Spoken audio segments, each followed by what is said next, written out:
진짜 명분이죠. 그 다음에 제일 중요한 게 미국의 입장에서 영내 안정입니다. 그래서 이제 실리적인 측면인데 이런 거하고 어떻게 균형 있게 할 건가 이게 미국의 고민이었어요. 그래서 지금도 고심을 하고 있고 이슬람주의가 이번 이 민주화혁명으로 인해서 바로가 되면은 상당히 문제가 되죠. 그래서 이 이슬람 극단 세력 특히 이런 세력들이 이 발붙이지 못하도록 하는 것도 대단히 미국의 큰 관심이고요. 그 다음에 정권 장악 예상 세력과의 관계를 구축을 잘 해야 되고 이스라엘 안보는 반드시 확보를 해야 되고 미국은 뭐 여러분들이 잘 아시겠습니까? 이 이스라엘 안보를 지금 제일 우선적으로 또 미국의 정책에서 하기 때문에 그 다음에 이란의 영향력 확대가 저지가 돼야 되는 거죠. 그러니까 지금 계속 이란과 미국이 이렇게 하고 있는데 그런 측면에서 이제 미국의 정책을 펴나가고 또 대응을 해나간다고 이렇게 볼 수가 있겠습니다. 그래서 지금 미국이 이번 자스민 혁명으로 인해서 여러 가지 대응을 제대로 사실은 못한 면이 많잖아요. 이집트 때도 좀 번복을 많이 했잖아요. 여러분들이 신문에서 봤겠지만. 그럼으로써 지금 중동에서 미국의 어떤 의미에서 힘의 공백이 지금 좀 발생한 겁니다. 그래서 그 힘의 공백을 여러분들이 요즘 자세히 이렇게 보면 터키가 지금 터키 수상이나 또 터키 대통령이 막 그 중동 지역을 많이 지금 왔다 갔다 합니다. 근데 터키가 이 힘의 공백을 메우고 들어와가지고 미국하고 이란하고 중동에서 이렇게 하던 그 대결의 장을 지금 터키 옛날로 돌아가는 겁니다. 그러니까 이슬람 터키 이 투르크주였나요? 투르크 쪽하고 페르시아 이란하고 지금 서로 견제하고 서로 힘의 그 우위를 자랑하는 그런 대결의 장으로 지금 바뀌고 있습니다. 중동. 그래서 미국이 많이 중동에서 힘이 지금 빠져가는 그런 상황이 되겠습니다. 그래서 여러분들이 그런 관점에서 이렇게 터키를 잘 보셔야 됩니다. 지금 터키가 그렇게 지금 노력하고 있는 거죠. 미국의 힘의 공백을 자기들이 이용하는 거죠. EU는 3월 11일 날 EU 특별 정상회의를 개최해서 아중동 외교정책 방향을 좀 논의를 했고 지리적 인접성으로 인해서 북아프리카 난민 유입, 또 리비아산 원유 수급 차질 등의 직접적인 영향에 따른 대응책 마련에 주심하고 있습니다. 이 말은 무슨 말씀이냐면 리비아가 거기서 가다피가 이렇게 이제 2003년도인가 여러분들이 기억하시겠습니다만 핵을 포기하지 않습니까? 그리고 미국과 관계 개선을 합니다. 그리고 또 페남기 그때 추락사고가 있었는데 그런 거를 이제 딜을 해서 다 이렇게 관계를 개선했거든요.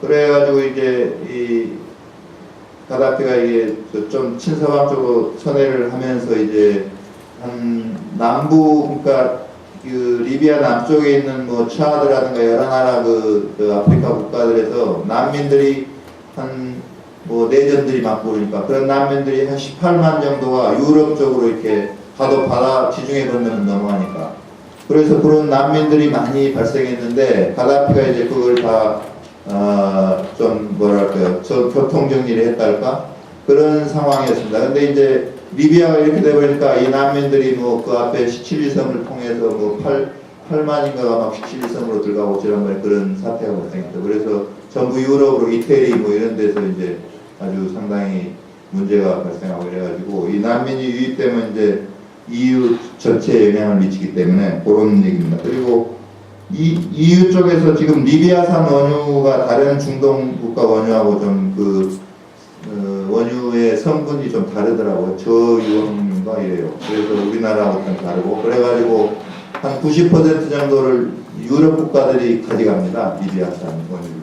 이제 그런 문제가 이제 상당히 걸려있기 때문에 EU가 관심이 많았고 아까 말씀드린 대로 미국이 상당히 그 힘이 빠져있기 때문에 EU가 이제 그걸 노려서 먼저 불란서 같은 데서 제일 먼저 이제 예를 들면 리비아의 NTC를 승인하고 있지 않습니까? 그래서 오히려 미국이 힘이 좀 모자랄 때 EU가 자기들의 그 외교적인 영향력을 발휘하게 되는 그런 계기가 된 거고 중국과 러시아는 비행금지구역 설정 등 군사 개입에 지금도 반대 입장을 표명하고 있지 않습니까? 그리고 특히 중국이 중동 민주화 움직임의 아주 자국 확산 가능성에 대단히 우려하는 그런 상황이었습니다.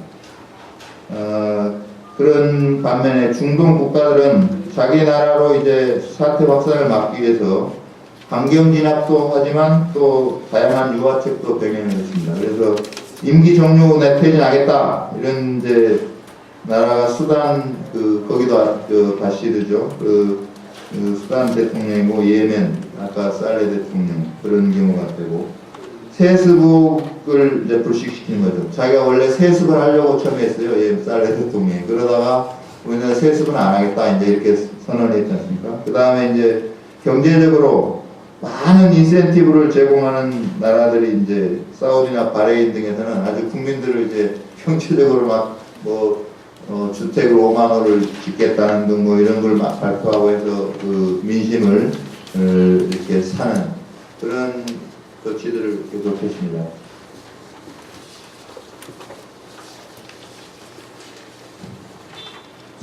중동 민주화 혁명하고 이제 SNS 여러분들이 소셜 네트워크 서비스죠.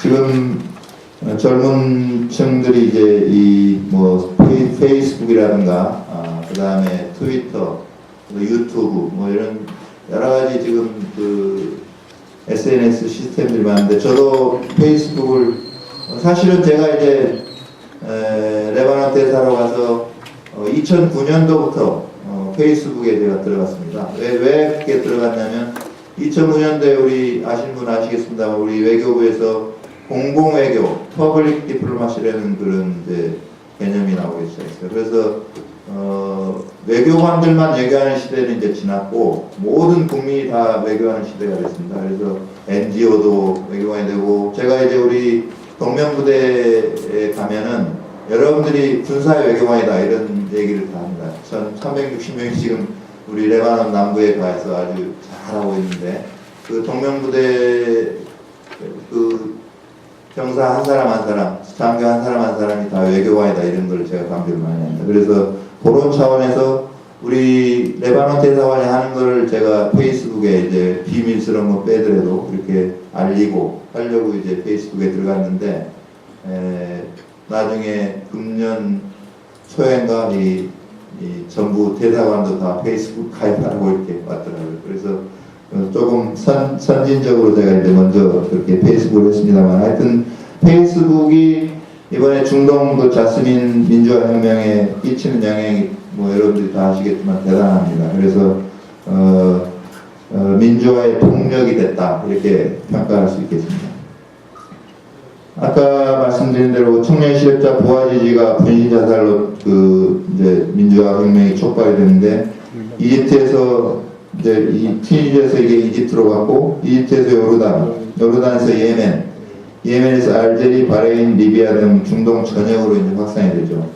그 다음에 청년층에 널리 보급되어 있는 소셜 네트워크 서비스가 아주 가장 중심적인 역할을 했다고 그렇게 평가할 수 있습니다. 주도 세력은 인터넷 등 디지털 문화에 익숙한 젊은 층이 다 했어요. 이집트도 마찬가지고 지금 튀니지도 마찬가지고 다른 나라들도 지금 대부분 젊은 청년층들이 시위를 주도하고 있습니다. 그거는 이제 이 중동의 특성에서도 우리가 알 수 있는데 중동이 지금 그 통계를 보면 특히 튀니지 같은 경우는 30세 이하 젊은 층이 25세 이하로 돼 있죠. 거기 60%가 25세 이하 젊은 층이에요. 그러니까 다른 나라하고 인구 구성비가 좀 특이하더라고요. 중동이 대부분 젊은 층이 상당히 높은 나라들이 많습니다. 그래서 높은 실업률과 장기적인 독재가 이제 30세 이하 젊은 층에 아주 저항을 촉발시킨 그런 현상으로 볼 수 있고 모바일 폰이라든가 그 다음에 페이스북 등 SNS로 무장한 젊은이들이 정부의 강력한 통제에 놓인 TV, 라디오, 신문 등 기존 미디어를 아주 무력화시킨 대표적인 사례가 되어버렸죠. 그 다음에 이제 시위 조직과 정보 유통을 하고 여론 형성에 아주 결정적인 역할을 SNS가 담당합니다. 그래서 아주 크게 SNS가 이 시위에 영향을 끼쳤는데 우리가 이런 내용을 정치적인 시사점을 그럼 뭘로 볼 거냐 하는 측면에서는 SNS를 통한 시민 영향력이 증대되고 앞으로 새로운 정치 문화를 선도할 가능성이 있다고 볼 수 있고, 또 정부의 설득력 있는 위기 커뮤니케이션이 필요하다. 그래서 제때 대응을 하지 않으면 이게 효과가 없어요.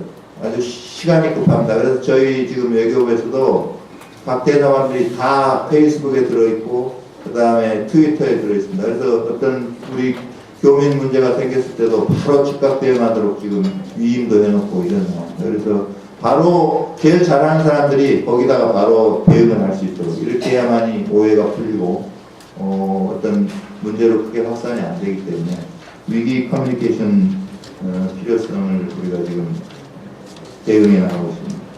그 다음에 이 여론의 극단적 쏠림 현상, 이거냐 저거냐 둘 중에 하나입니다. 그러니까 쏠림 현상이 이제 이렇게 있어요. 바이폴라 뭐 이런 폴라리제이션 이런 식으로 얘기하는데, 그래서 그런 쏠림 현상하고 그 어떤 토의가 없이 그냥 바로 어떤 결론에 도달해 버리는 그런 상황을 우리가 이번 중동 민주화에서 볼 수가 있습니다. 이제 지금까지 중동의 여러 가지 뭐 좀 미흡합니다만은 한번 돌아봤는데, 앞으로 한 10분 동안 중국 정치 변화에 어떤 영향을 미치는가를 말씀드리고 끝내도록 하겠습니다.